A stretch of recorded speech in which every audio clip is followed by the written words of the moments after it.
Hello everyone, my name is Deacon Andy Barth. I'm currently a missionary in Santa Clara, California, and today is Tuesday of the 23rd week in Ordinary Time. And our gospel today comes from Luke chapter 6, verses 12 through 19. Jesus departed to the mountain to pray, and he spent the night in prayer to God.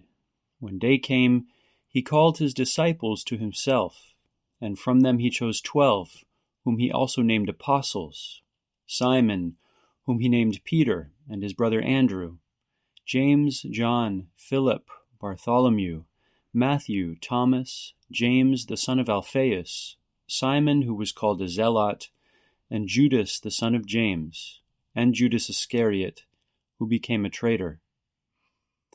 And he came down with them and stood on a stretch of level ground. A great crowd of his disciples and a large number of the people from all Judea and Jerusalem and the coastal region of Tyre and Sidon came to hear him and came to be healed of their diseases. And even those who were tormented by unclean spirits were cured. Everyone in the crowd sought to touch him, because power came forth from him, and he healed them all. The Gospel of the Lord. Praise to you, Lord Jesus Christ. So as Catholics, we're confident that Christ did in fact found a church upon earth. And in today's gospel, we see a very important moment in this foundation. We see Jesus appointing the 12 apostles who will have authority over his church. And he does this upon a mountain in a way that's very reminiscent of the way that Moses selected 72 elders to help him in his government of the people of Israel. And as Jesus does in many moments throughout Luke's gospel, we see him withdrawing before this important moment to pray.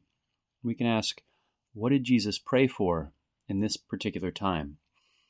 Given the important step that he's making in establishing the church on earth, in selecting these men who would be his apostles and his first priests, I think it's likely that Jesus prayed something similar to his priestly prayer that we read in John chapter 17, where he prayed that they would be one and holy.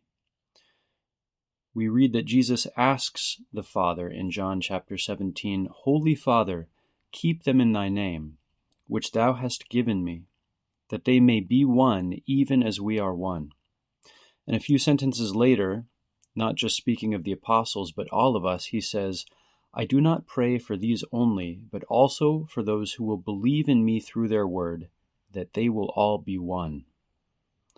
So Jesus' great desire for his church is that we be united, and united through charity, through the gift of ourselves on behalf of our brothers and sisters.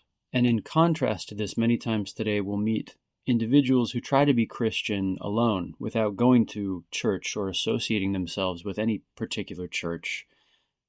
And on the other hand, we also see many Catholics who fulfill the bare minimum. They act as though just a physical presence at Mass on Sunday with the other members of the church is enough for their service to God.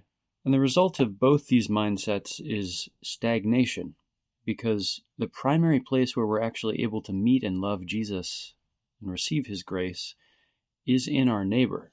St. Columba Marmion once said that if you find a soul that often gives itself to prayer, but at the same time frequently closes itself off to the needs of its neighbor, be assured that that life of prayer has a great deal of illusion. He goes on to say that many souls will find here the reason for their sadness and their lack of growth in interior life. They hold too much back. They don't give of themselves to Jesus' members. And then the solution he gives is, let them give, and it will be given to them abundantly. Christ is never outdone in love. Christ will give himself fully to them because they forget themselves, and he will take care of them because they give themselves to his members. So as we're reminded today that we're all called to be members of Christ's mystical body founded on the apostles, a real church on earth, let's also be reminded that the best way to promote the unity of that church is to practice those virtues that are proper to community life, practicing the virtue of patience, of charitable condescension, by which we lower ourselves to be at the service of our neighbors out of love for Christ. That's where we're really going to meet him in the context of his church. So may Mary, Mother of Christ's physical and mystical body, intercede for us in this. Amen.